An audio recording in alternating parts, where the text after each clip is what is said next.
Hello guys, how are you all? In this video I'm going to show you that how can you fix the issue called Facebook's professional mode not working in your mobile phone. So firstly you just have to check that whether you have updated your Facebook application from Google Play Store or not yet. So firstly we will just check that if we have updated that application from here.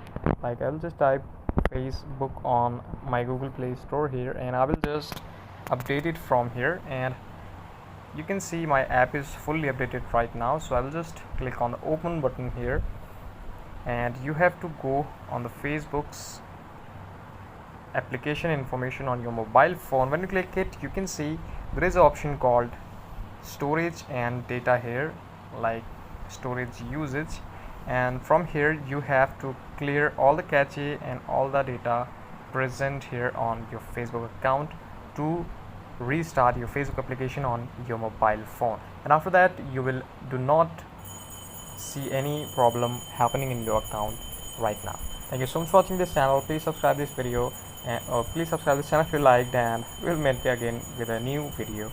And thank you so much for watching.